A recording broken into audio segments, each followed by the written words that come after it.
এ বাবা, ঘুমাতে যাব ঠিক তখনই কারেন্টটাও চলে গেল। এই প্যাচপ্যাচে গরমে এখন কি করে ঘুমাবো? মা, ও মা, আপনি কোথায় গেলেন? সোনালি, অজয়, আমার কথা শুনতে পাচ্ছ? এই মরেছে, আমি তো অন্ধকারে কিছু দেখতেও পাচ্ছি না। আমার অন্ধকারে খুব ভয় লাগে। আপনারা কোথায় গেলেন? তাড়াতাড়ি আসুন। শর্মিলা দেবী ছাদ থেকে তার নতুন বৌমার চিৎকার চেঁচেমেচি শুনতে পায়। কি ব্যাপার রে সোনালি, তুই তোর বৌদিকে সাথে করে নিয়ে আসিসনি? উফ, তুই কি জানতিস না এখনই কারেন্টটা বন্ধ হবে? যা যা, তোর বৌদিকে নিয়ে আয়। বেচারি হয়তো অন্ধকারে ছাদে ওঠার রাস্তাও খুঁজে পাচ্ছে না। কিরে, কথা কানে যাচ্ছে? ফোনটা রাখ এবার। আরে হ্যাঁ বাবা, যাচ্ছি। তুমি আমাকে বকাবকি করছো কেন? তোমার তো বৌদিকে আসলে সত্যি কথাটা বলে দেওয়াই উচিত ছিল। যত সব, শুধু আমার নামে একটা দোষ চাপানোর ধান্দা খোঁজো। এই বলে সোনালি বিরক্ত হয়ে ফোন রেখে তার বৌদিকে নিতে নিচে চলে যায়। সোনালি অন্তরাকে ধরে সোজা ছাদে নিয়ে আসে। তুমি আমাকে ছাদে নিয়ে আসলে কেন? আমি তো ভাবছিলাম ইলেকট্রিক অফিসে ফোন করব। গরমের মধ্যে লোডশেডিং হয়ে গেল, আচ্ছা করে ছাড়তে হবে। উফ, 5 মিনিট হলো না, আমি একেবারে ঘেমেই গেছি। সারাটা রাত কারেন্ট না আসলে কি করে থাকবো বলো তো? ইলেকট্রিক অফিসে ফোন করে কোনো লাভ নেই বৌমা, ওরাই তো এই লোডশেডিংটা করেছে। আসলে প্রত্যেক দিন আমাদের পুরো গ্রাম দিনের বেলা খুব এসি কুলার সমস্ত কিছু চালায়, যার ফলে ট্রান্সফরমারে অনেক বেশি লোড পড়ে। তাই ইলেকট্রিক অফিস থেকে সবাই সিদ্ধান্ত নিয়েছে রাত্রিবেলা আমাদের গ্রামে লোডশেডিং করে রাখবে। শাশুড়ি মায়ের মুখে এমন কথা শুনে অন্তরার মাথা ঘুরে যায়।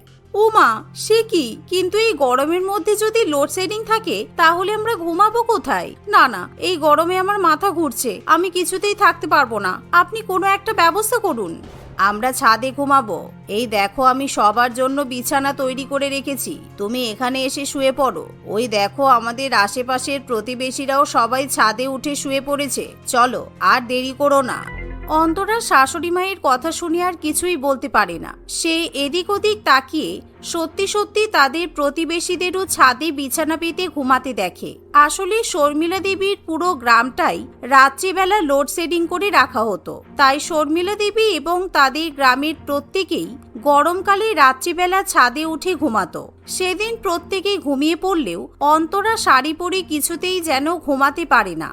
দূর বাবা, এখানে একটা পাখাও তো নেই, শুধু প্রকৃতির হাওয়া খাওয়া ছাড়া আর কোনো রাস্তা নেই। এই মোটা শাড়িটা পরে তুমি ঘুমাতেই পারছি না। সবাই তো এখন ঘুমিয়ে পড়েছে। যাই, আমি চুপি চুপি হাফ প্যান্ট আর টি শার্টটা পরে আসি, তা না হলে আমার কোনো মতেই ঘুম হবে না। এই মনে করে অন্তরা শাড়ি ছেড়ে হাফ প্যান্ট টি শার্ট পরে এসে ঘুমিয়ে পড়ে। রাত্রিবেলা কিছু দেখা না গেলেও ভোরবেলা আশেপাশের প্রতিবেশী অন্তরাকে খোলামেলা পোশাক পরে ঘুমিয়ে থাকতে দেখে প্রচন্ড পরিমাণে অবাক হয়। আর আশেপাশের প্রতিবেশীরা ছাদে দাঁড়িয়েই উকিঝুঁকি মারতে থাকে, কারণ অন্তরা শহরের মেয়ে হওয়ায় তার কাছে এই সমস্ত হাফ প্যান্ট টি শার্ট পরা খুবই সাধারণ ব্যাপার ছিল। কিন্তু অন্তরার গ্রামে বিয়ে হয়, তাই সে খুব একটা ভাবনা চিন্তা না করেই হাফ প্যান্ট এবং টি শার্ট পরে রাত্রিবেলা ছাদেই ঘুমিয়ে পড়ে। সকাল হতে না হতেই প্রতিবেশীরা একে অপরের সঙ্গে গল্পগুজব করতে শুরু করে দেয়। হ্যাঁ রে সুলেখা, আমি যা দেখছি তুইও কি তাই দেখছিস নাকি? শর্মিলার বৌমা এরকম খোলামেলা জামা কাপড় পরে রাত্রিবেলা ঘুমায়? ছি ছি ছি ছি, আমি তো বাবা জীবনে কোনোদিন শহরের মেয়েকে বৌমা করেই আনবো না। দাদা, শর্মিলাকে জব্দ করার একটা উপায় পেয়েছি।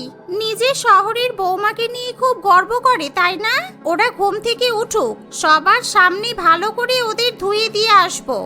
এমনই ভাবনা চিন্তা করে কিছুক্ষণের মধ্যেই বেশ কয়েকজন প্রতিবেশী শর্মিলা দেবীর বাড়িতে এসে উপস্থিত হয়। এই শর্মিলা, তোর বৌমার কোনো কাণ্ডজ্ঞান নেই? বাড়ির বউ হয়ে কি করে ওরকম খোলামেলা জামা কাপড় পরে ছাদে শুয়ে থাকে? তুই তো ভালো করেই জানিস, আশেপাশের প্রতিবেশীরা সবাই জানে কার ছাদে কে কিরকম জামা কাপড় পরে শোয়। তোর বৌমাকে খোলামেলা জামা কাপড় পরতে বারণ করবি? হ্যাঁ তাই তো বৌমা, তুমি এরকম পুরো গ্রামের সামনে ওরকম খোলামেলা জামা কাপড় পরে কি করে শুতে পারো? আমরা তো প্রত্যেকেই একে অপরের ছাদে দাঁড়িয়ে তোমাকে খুব ভালো মতোই দেখতে পাচ্ছিলাম। তোমার তো একটু লজ্জা হওয়া উচিত। আমাদের গ্রামের ছেলেরা বুড়োরা কি ভাবলো বলো তো? যা বাবা, এই কোন জায়গায় এসে পড়লাম? আমি যদি হাফ প্যান্ট আর টি শার্ট না পরে শুই তাহলে তো এই গরমের মধ্যে আমি ঘুমাতেই পারবো না। আমার তো এসি ছাড়া ঘুমই হয় না। কালকে ওরকম জামা কাপড় পরেছিলাম বলেই তো একটু ঘুমাতে পেরেছিলাম। এভাবেই প্রতিবেশীরা শর্মিলা দেবীকে অনেক কথা শুনিয়ে সেখান থেকে চলে যায়। তাই শর্মিলা দেবী অন্তরাকে ওরকম খোলামেলা জামা কাপড় পরতেও বারণ করে দেয়। বাধ্য হয়ে অন্তরাকে সেদিন রাত্রিবেলা আবার শাড়ি পরে ঘুমাতে হয়। সবাই ঘুমিয়ে পড়লেও অন্তরার কিছুতেই ঘুম আসে না। অন্তরা গাছে প্যাঁচা, বাদুড় ইত্যাদি ঝুলতে দেখতে পায়, যা দেখে অন্তরার খুবই ভয় করে। অজয়, এই অজয়, শুনছো? আমার ভীষণ ভয় করছে। ওই দেখো না, ওই গাছটাই বাদুড় আছে। এখন যদি বাদুড়টা উড়ে এসে আমার মুখের উপর বসে তাহলে কি হবে? আমার তো করোনা হয়ে যেতে পারে। তুমি কিছু করো, আমি এখানে শুতে চাই না, আমি ঘরে যাব। এই এই রাতের বেলা চিল্লাচিল্লি করো না তো। এখানে তো তুমি একা শুয়ে নেই, আমরাও তো আছি। আমরা তো বহুদিন ধরেই ছাদে ঘুমাচ্ছি, আমাদের গায়ের উপর কোনো রকম বাদুর পড়েনি, তাই তোমারও কিচ্ছু হবে না। আর তুমি যে ঘরে যাবার কথা বলছো, এখন ঘরে গেলে গরমের মধ্যে তুমি আলো সেদ্ধ হয়ে যাবে, তার থেকে ছাদেই ঘুমাও। না, আমার ছাদে এই গরমের মধ্যে কিছুতেই ঘুম আসছে না, তার উপর আমার খুব ভয়ও করছে। তুমি ওঠো, আমাকে একটু পাখার হাওয়া করো, না হলে আমি কিছুতেই ঘুমাতে পারবো না, শুনছো? অজয় হাওয়া করার নাম শুনে আবার পাশ ফিরে শুয়ে পড়ে, কারণ অজয়ের সকালবেলা অফিস থাকে। তাই সে এখন কোনো মতে অন্তরার কোনো কথা শুনতে চায় না। অন্তরা বাধ্য হয়ে নিজেই নিজেকে হাওয়া করতে থাকে। অন্তরার মতো গ্রামবাসীদের অনেকেরই এরকম গরমের মধ্যে ভীষণই কষ্ট হয়, কিন্তু কারোর কিছু করার থাকে না। কিছুক্ষণ পর অন্তরা হঠাৎই তার ননদকে ফোনে কথা বলতে শোনে। উফ, আমি কি করব বলো তো? বৌদি তো এখনো পর্যন্ত ঘুমাচ্ছে না, এতে আমার কি দোষ? সেই তখন থেকে উঠে হাওয়া করেই যাচ্ছে। না না, আমি এখন যেতে পারবো না, অন্যদিন দেখা হবে। অন্তরা তার ননদের কথা কিছুই বুঝতে পারে না। দেখতে দেখতে এভাবেই কয়েক ঘন্টা কেটে যায়। আর ভোরবেলার দিকে অন্তরা একটু ঘুমাতে পারে। সকাল হতে না হতেই শর্মিলা দেবী অন্তরাকে ডাকতে শুরু করে। শোনো বৌমা, উঠে পড়ো। তুমি গ্রামের নতুন বউ বলে তোমাকে গ্রামের সকলের জন্য কিছু রান্না করতে হবে। রান্না বান্না যেন ভালো হয়, না হলে কিন্তু গ্রামবাসীদের কাছে আমাকে অনেক কথা শুনতে হবে। অন্তরা ঘুম চোখে শাশুড়ি মায়ের অর্ধেক কথাবার্তা ঠিকমতো শুনতে পায় না। সে ভুলভাল কাজকর্ম করে ফেলে। দুধকে জল ভেবে তার মধ্যে তরি তরকারি ঢেলে রান্না করে, নয়তোবা ডিমের অমলেটে নুনের বদলে লঙ্কার গুঁড়ো বেশি করে ঢেলে দেয়। মাংসও ঠিকমতো সিদ্ধ করতে পারে না। কিন্তু অন্তরার কিছুই যেন খেয়াল থাকে না। সে ওরকম খাবার দাবারই টিফিন কৌটোতে করে শর্মিলা দেবীর হাতে তুলে দেয়। কিন্তু যা দেখে শর্মিলা দেবী ভীষণই রেগে যায়। কি হলো বৌমা, রান্না করার সময় তোমার মনটা কোথায় থাকে? রান্না বান্না এত খারাপ হয়েছে কেন? আমি কিছু না দেখেই তোমার হাতে রান্না বান্না গ্রামের সবাইকে পাঠিয়ে দিয়েছি। তোমার জন্য দেখছি গ্রামের কারোর কাছে আমার মান সম্মান থাকবে না। কিছুক্ষণের মধ্যেই গ্রামের প্রতিবেশীরা সেই টিফিন কৌটোগুলো নিয়ে শর্মিলা দেবীর বাড়িতে আসে। প্রত্যেকেই টিফিন কৌটোগুলো শর্মিলা দেবীর দিকে ছুড়ে দিয়ে বলে, তুই আমাদের খাবার দাবার খাওয়াবি না বললেই তো পারতিস। এরকম খাবার দিয়ে অপমান করার কি দরকার ছিল? এর থেকে তো আমাদের বাড়ির পান্তা ভাতের অনেক টেস্ট আছে। অবশ্য তোর শহরে বৌমার তো গুণে নুন দেওয়ারও জায়গা নেই, সেটা আমরা প্রথম দিনই বুঝতে পেরে গেছি। এই বলে গ্রামবাসীরা শর্মিলা দেবী এবং অন্তরাকে অনেক অপমান করে সেখান থেকে চলে যায়। এতে করে শর্মিলা দেবী অন্তরাকে ভীষণই বকাবকি করে। সেদিন রাত্রিবেলা যখন শর্মিলা দেবী ছাদে ওঠে, তখন সে দেখে ছাদে ইট, পাথর, পচা টমেটো, ছেঁড়া চটি, পচা ডিম ইত্যাদি পুরো ছাদ জুড়ে পড়ে আছে। যা দেখে শর্মিলা দেবী খুব ভালো মতোই বুঝতে পারে এগুলো গ্রামবাসীদেরই কাজ। মা, আসলে আমার রাত্রিবেলা ঘুম হয়নি বলে আমি আজকে ঠিকমতো রান্না করতে পারিনি। আমি খুব ভালো রান্না করতে পারি। আপনি শুধু আমাকে একবার রাত্রিবেলা ঠিকমতো ঘুমাতে দিন, তারপর দেখবেন আমার হাতে রান্না সবাই চেটেপুটি খাবে, আপনার অনেক প্রশংসা করবে। থাক, যা হওয়ার হয়ে গেছে। তোমাকে আর রান্না বান্না করে আমার মুখটা ডোবাতে হবে না। এখন ছাদটা একটু পরিষ্কার করো, যাতে আমরা কোনো রকমে একটু শুতে পারি। ছাদের যা অবস্থা হয়েছে, এখানে তো মানুষ কেন, কুকুরও শুতে আসবে না। এই শুনে অন্তরা মন খারাপ করে ছাদ পরিষ্কার করে। কিছুক্ষণ পর সবাই যে যার মতো ঘুমিয়ে পড়ে। কিন্তু সেদিনও অন্তরার ঘুম আসে না। কিছুক্ষণ বাদে অন্তরা আবার তার ননদের কথা শুনতে পায়। হ্যালো, শুনছো? তুমি আমার বাড়ির ঠিক সামনে এসে দাঁড়াও, আমি নিচে নামছি। তুমি কিন্তু ঠিক সামনের গেটে দাঁড়িয়ে থাকবে, না হলে আমি তোমাকে অন্ধকারে কোথাও খুঁজে পাবো না। আলো জ্বালালে লোকজন বুঝে ফেলবে আজকে বৌদিও ঘুমিয়ে পড়েছে। আরে হ্যাঁ রে বাবা, তুমি চিন্তা করো না, তুমি সোজা পাইপ বেয়ে নিচে নেমে এসো, দেখবে আমি ওখানে তোমার জন্য দাঁড়িয়ে আছি। তোমার বৌদি আবার ঘুমিয়েছে তো, তা না হলে কিন্তু আমরা আবার ধরা পড়ে যাবো। আরে বাবা, বলছি তো বৌদি ঘুমিয়ে পড়েছে। এই কদিন বৌদির জন্যই তো দেখা করতে পারিনি। তুমি বৌদিকে নিয়ে কোনো টেনশন করো না। তুমি কিন্তু খেয়াল রেখো তোমাকে যেন কেউ দেখে না ফেলে। এই বলে সোনালি ছাদের পাইপ বেয়ে নিচে নেমে সায়নের সঙ্গে দেখা করে, কিন্তু এই দৃশ্য অন্তরার চোখে পড়ে যায়। সোনালি রাত্রিবেলা অন্ধকারের মধ্যে কার সঙ্গে দেখা করতে চলে গেল? আমার কি একবার বাবা মাকে ডেকে তোলা উচিত? না না, তাহলে হয়তো আমি সোনালিকে হাতে নাতে ধরতে পারবো না। নিশ্চয়ই কোনো একটা ব্যাপার আছে। সোনালি তো প্রায়ই দেখি রাত্রিবেলা কার সঙ্গে যেন গুজুর গুজুর ফুসুর ফুসুর করে। অন্তরা সোনালির কথা শোনার জন্য নিচে নেমে মেন গেটের সামনে গিয়ে অন্ধকারে দাঁড়িয়ে থাকে, কিন্তু অন্তরা যা শোনে তাতে করে সে খুব ভালো মতোই বুঝতে পেরে যায় যে কেন সেই গ্রামে প্রত্যেক দিন রাত্রিবেলা লোডশেডিং থাকে। এই দেখো, আমি তোমার জন্য একটা মিনি ফ্যান অর্ডার করেছি। আমি জানি তোমার রাত্রেবেলা ছাদে শুতে গরমের মধ্যে খুব অসুবিধা হয়। তুমি এই ছোট ফ্যানটা নিজের জন্য হাওয়া খেতে পারবে, দিনের বেলা এটা চার্জে দিয়ে রাখবে, আর রাত্রেবেলা তোমার ইচ্ছা মতো হাওয়া খাবে। ও মা, তুমি কত কেয়ারিং গো। হ্যাঁ, আমার ছাদে গরমের মধ্যে শুতে খুব অসুবিধা হয়, কিন্তু কি করব বলো? আমরা যদি এরকম না করি তাহলে তো আমাদের দেখা করাটাই বন্ধ হয়ে যাবে। তোমার সাথে দেখা করার জন্য আমি দিনের বেলা ঘুমিয়ে থাকি আর রাত জেগে থাকি, কিন্তু কতদিন এভাবে চলবে বলো তো? কি আর করা যাবে, আমার এক্সামের রেজাল্ট আসা অবধি অপেক্ষা করো, তারপর আমাদের আর লুকিয়ে দেখা করতে হবে না।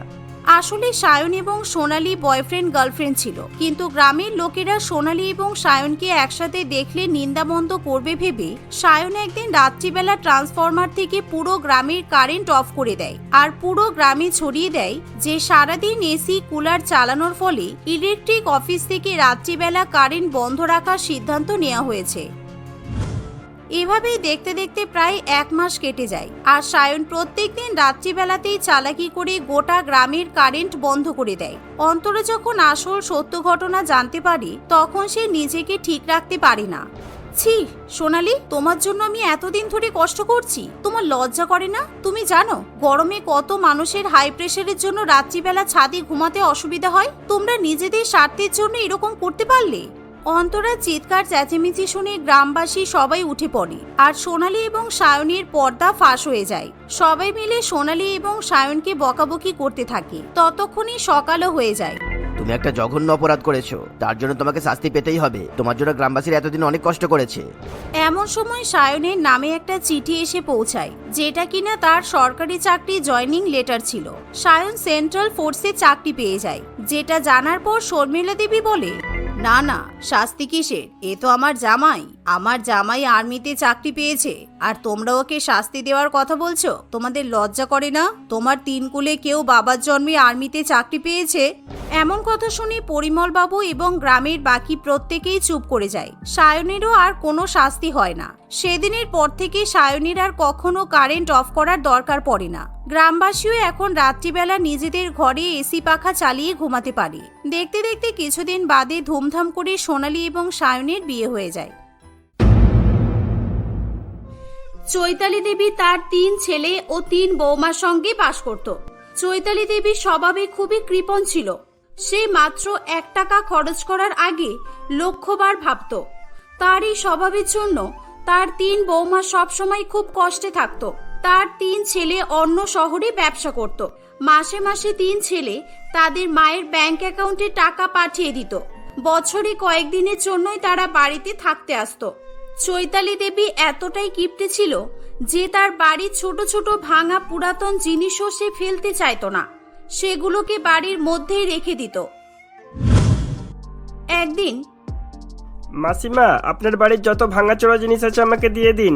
আমি আপনাকে ওগুলো সঠিক দাম দেবো, একেবারে 1 টাকাও কম দেব না। না, আমি আমার বাড়ির একটা জিনিসও বিক্রি করব না। কে ডেকেছে তোমাকে এখানে? চলে যাও এখান থেকে। আপনার বাড়ি থেকেই তো ডাকা হলো আমাকে। আর তাছাড়া ঘর ভর্তি পুরানো জিনিসপত্র রেখে কি বা করবেন? ওগুলো ধুয়ে ধুয়ে জল খাবেন নাকি? আর ওগুলো ওইভাবে রেখে দিলে নতুন তো হয়ে যাবে না। এই, আমি বলেছি না আমি এগুলো বিক্রি করব না। আমার ঘরের জিনিস নতুন হোক কিংবা পুরানো হোক সেটা আমি বুঝবো। চলে যাও এখান থেকে, চলে যাও বলছি। আরে বাবা, ঠিক আছে যাচ্ছি। এমন করছে যেন সোনা গহনা বিক্রি করতে বলছি। আর এই যে তোমরা ওই ভাঙারওয়ালাকে বাড়িতে ডেকেছো কেন? কি সমস্যা তোমাদের? মা, বাড়ি ভর্তি পুরানো জিনিস, ভাঙা বোতল, গ্লাস, বাটি, আরো কত কি। এগুলো বেকার বেকার বাড়িতে রেখে কি হবে বলুন? 2টো ঘর ভর্তি হয়ে আছে ভাঙাচোরা জিনিসে, খুব নোংরা দেখায়। দেখুন আপনি নিজেই। হ্যাঁ মা, বেকার বেকার এগুলো ঘর বাড়ির শোভা নষ্ট করছে, আর ঘরের অনেক জায়গা জুড়ে আছে। এগুলোকে বিক্রি না করলে বাইরে রাখার ব্যবস্থা করুন অন্তত। এই চুপ করো তোমরা। ঘরের জায়গা জুড়ে তো তোমরাও আছো। ঘরের জায়গা জুড়ে আছে, জায়গা জুড়ে আছে। তোমরাও তো এই বাড়ির জায়গা জুড়ে থাকো, তাহলে কি তোমাদেরও বাড়ি থেকে বের করে দেব? সব সময় শুধু আমার ক্ষতি করার চেষ্টা করবে। যাও গিয়ে নিজেদের কাজ করো। চৈতালি দেবীর কথা শুনে মালা, ফাল্গুনী ও গুনগুন কাজ করতে চলে যায়। চৈতালি দেবীর 3 বৌমাই প্রেগনেন্ট ছিল। কাকতালীয়ভাবে তারা 1 মাস আগেই একই সঙ্গে খুশির খবর দিয়েছিল। তারা 3 জন গর্ভবতী হওয়ার পরও চৈতালি দেবী তাদের 3 জনকে দিয়ে বাড়ির সব কাজকর্ম করাতো। তাদের 3 জনকে একটু রেস্ট করতে দিত না। সারাদিন কাজ করতে খুব কষ্ট হয়, খুব ক্লান্তি লাগে, মনে হয় সারাদিন শুধু শুয়ে থাকি। আমারও তাই মনে হয় জানো দিদি। কালকে তো আমার কাজ করতে করতে মাথা ঘুরে গিয়েছিল, চারিদিক অন্ধকার হয়ে গিয়েছিল। ভাগ্যিস আমি পড়ে যাইনি। আমাদের প্রেগন্যান্সির 3 মাস চলছে। এই সময় মেয়েদের নানান রকম প্রবলেম হয়। আমার নিজেরই তো শরীর চলতে চায় না। এই চলো না, আমরা 3 জন মিলে মাকে গিয়ে বলি এই কয়েক মাসের জন্য একটা কাজের লোক রাখতে। 3 বৌমা মিলে চৈতালি দেবীর কাছে এসে একটি কাজের লোক রাখার কথা বললে চৈতালি দেবী ভীষণ রেগে যায়। আচ্ছা, তোমাদের খুব কষ্ট হচ্ছে কাজ করতে, তাই না? এক কাজ করি তাহলে, মালার জন্য একটা কাজের লোক, ফাল্গুনির জন্য আর একটা, আর গুনগুন তোমার জন্য অন্য আর একজনকে রাখি। 3 জনের আলাদা আলাদা। কি ভালো হবে না? না মা, একটা কাজের লোকই যথেষ্ট। না না, তোমরা কি ভাবো? হ্যাঁ, আমার বাড়িতে টাকার গাছ আছে নাকি যে গাছ নাড়া দিলেই টাকা পড়বে? না না, তোমরা তো ভাবো যে তোমাদের শাশুড়ি মায়ের কাছে টাকা বানানোর মেশিন আছে কি, তাই তো? না মা, আসলে আমাদের সত্যি সত্যি কাজ করতে খুব কষ্ট হয়। হ্যাঁ, কষ্ট তো হবেই। তোমরা তো এই পৃথিবীর প্রথম 3 মহিলা যারা বাচ্চা জন্ম দেবে। এর আগে তো কেউ মা হয়নি। সবার বাচ্চাগুলো আকাশ থেকে পড়েছে। কাজ করতে কষ্ট হয়। আমি কিভাবে 3-3টে ছেলের জন্ম দিলাম? এসব নাটক আমার সামনে চলবে না বলে দিলাম। হ্যাঁ, যাও গিয়ে কাজ করো। 3 বৌমা আর কোনো কথা না বলে মন খারাপ করে সেখান থেকে চলে যায়। বেশ কয়েকদিন কেটে যায়। একদিন ফাল্গুনী রান্না করবে বলে রান্নাঘরে যায়। তার পেছন পেছন চৈতালি দেবীও সেখানে আসে। কটা বাজে? রান্না কখন চাপাবে? আজকে কত কৌটো চাল নিয়েছো? ওই তো 2 কৌটোই নিয়েছি মা। এই তো এই কৌটোটা দিয়ে মেপে নিয়েছি। আপনি যেমন করে মেপে দেন রোজ। এখানে 2 কৌটো চাল তো নেই, বেশি চাল আছে দেখেই বোঝা যাচ্ছে। কই দেখি, কৌটোটা দাও আমাকে, আমি মেপে দেখছি। সর্বনাশী মেয়ে, এখানে 3 কৌটো চাল আছে, আমার সঙ্গে মিথ্যে কথা বলা হচ্ছে। না মা, আসলে সত্যিটা বললে আপনি বকবেন বলে। এখন আমরা প্রেগনেন্ট তো, আমাদের 3 জনের খুব খিদে পায়। আর ওইটুকুটুকু ভাত খেয়ে আমাদের 3 জনের পেটই ভরে না। তাই জন্য আজকে আমি ভাবলাম 1 কৌটো চাল বেশি নেব। কেন বেশি খিদে পাবে কেন? কই, আমার তো খিদে পায় না। আমার আড়ালে তোমরা এসব করছো। সব সময় শুধু কিভাবে আমার ক্ষয়ক্ষতি করা যায় সেটাই চিন্তা তোমাদের। 2 কৌটো চাল রান্না হতো আর 2 কৌটো চালই রান্না হবে। আমি এবার থেকে রোজ চাল, ডাল, আটা সব মেপে দেব। তোমাদের উপর দায়িত্ব আর ছাড়াই যাবে না। এই বলে চৈতালি দেবী সেখান থেকে চলে যায়। জানি না মা এমন কেন করেন। এখন আমরা প্রেগনেন্ট, এখন আমাদের খিদে বেশি পাবে, এটাই তো স্বাভাবিক। এই সময় ভালো ভালো পুষ্টিকর খাবার খাওয়া দরকার। বেশি বেশি করে শাকসবজি, ফলমূল এসব খাওয়া দরকার। পুষ্টিকর খাবারের কথা ভুলে যা গুনগুন। আমাদের তো ভাত রুটিও কম করে খেতে দেওয়া হয়। দুপুরে 1 বাটি ভাত আর রাতে 2টো করে রুটি, আর সকালবেলা ওই শুকনো মুড়ি। শাকসবজি, মাছ, মাংস কবে খেয়েছি আমার তো মনে পড়ে না। প্রত্যেকদিন শুধু ডাল ভাত আর আলু ছানা, আর রাতে রুটি আলু ভাজি। সেই কোন কালে বুড়ির ছেলেরা এসেছিল, সেই লাস্ট বোধহয় মাংস রান্না করেছিল। চৈতালি দেবী সত্যি সত্যি তাদের সাথে খুবই অমানবিক আচরণ করত। এভাবেই বেশ কিছুদিন কেটে যায়। একদিন হঠাৎ করে গুনগুন মাথা ঘুরে পড়ে যায়। দেওয়ালে মাথা লেগে তার মাথা ফেটে যাওয়ায় অনেক ব্লিডিং হচ্ছিল। মালা ও ফাল্গুনি তাকে দেখতে পেয়ে চেঁচামেচি করতে শুরু করে। গুনগুন, গুনগুন, এই গুনগুন, কি হয়েছে তোর? এই গুনগুন, মা কোথায় আপনি? তাড়াতাড়ি আসুন, গুনগুন পড়ে গেছে। আরে কি হলোটা কি? এত চেঁচামেচি কিসের? ও আচ্ছা, তোমরা কাণ্ড ঘটিয়ে বসে আছো তাহলে। মা, গুনগুন কদিন ধরেই শুধু বলছিল ওর খুব মাথা ঘোরে, ও মনে হয় মাথা ঘুরেই পড়ে গেছে। দেখুন কত ব্লিডিং হচ্ছে, একে শিগগিরই ডাক্তারের কাছে নিয়ে চলুন। আরে বাবা ঠিক আছে, পড়ে গেছে, এই সময় একটু হয় এমন। এখন আবার তাই জন্য ঘটা করে ডাক্তারের কাছে নিয়ে যেতে হবে? সেই তো একটু মলম লাগিয়ে ব্যান্ডেজ করে দেবে আর কারি কারি টাকা বিল করবে। অল্প একটু লেগেছে, কলগেট লাগিয়ে সুতির কাপড় দিয়ে বেঁধে দাও, ঠিক হয়ে যাবে। মালা ও ফাল্গুনি দুজনে মিলে গুনগুনকে খাটে শুইয়ে তার মাথায় কটনের কাপড় দিয়ে ব্যান্ডেজ করে দেয়। কিন্তু অনেকক্ষণ হয়ে যায়, গুনগুনের কিছুতেই জ্ঞান ফিরে আসছিল না। তাই দেখে চৈতালি দেবী একটু ভয় পেয়ে যায় এবং সে একটি ডাক্তারকে বাড়িতে ডেকে আনে। ডাক্তার গুনগুনের চেক আপ করতে থাকে। এত করে বলা হয় এদেরকে যে এই গরমে বেশি করে জল খাও, জল খাও। একটু জল খেতে চায় না, যেন এদের জল নয় আমি বিষ খেতে বলি। জল না খেলে মাথা তো ঘুরবেই। জলের অভাবে নয়, পুষ্টির অভাবে হয়েছে এটা। এনার গায়ে রক্ত অনেক কম আছে। এনাকে এখন ভালো ভালো পুষ্টিকর খাদ্য খাওয়ানো খুব দরকার।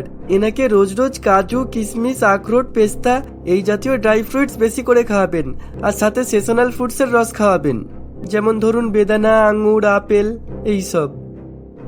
কি বলছেন কি ডাক্তার বাবু? আমার বৌমারও তো দিনরাত এটা সেটা খেতেই থাকে। ছাগল যেমন সবসময় মুখ চালায়, তেমনি এরাও মুখ চালায়। তারপরও এর শরীরে পুষ্টির অভাব হলো কিভাবে? দেখুন, আমি যেটা বললাম মাথায় রাখবেন। ইনি এখন প্রেগনেন্ট, এনার ঠিক করে কেয়ার করুন, না হলে বাচ্চারও ক্ষতি হতে পারে। এই বলে ডাক্তার সেখান থেকে চলে যায়। খেয়ে দিয়ে কাজ নেই, দুদিন পর 3টে বাচ্চা হবে, তখন কত খরচ। এদের কোনো চিন্তা নেই, এখন থেকেই টাকা খরচ করতে ব্যস্ত।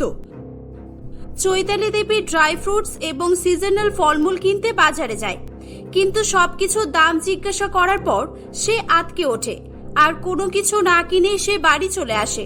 এত কিছুর পরও সে তার বৌমাদের প্রতি একটুও মায়া দয়া প্রকাশ করে না। বেশ কয়েকদিন কেটে যায়। ঠিকমতো খাওয়া দাওয়া না পাওয়ায় এবং শারীরিক দুর্বলতার জন্য তার বাকি দুই বৌমা মালা আর ফাল্গুনিও মাথা ঘুরে পড়ে যায়। ডাক্তার তাদের ক্ষেত্রেও একই কথা বলে। ডাক্তার চৈতালি দেবীকে তার 3 বৌমার প্রতি কড়া নজর রাখতে বলে চলে যায়। চৈতালি দেবীর মাথায় হাত পড়ে যায়।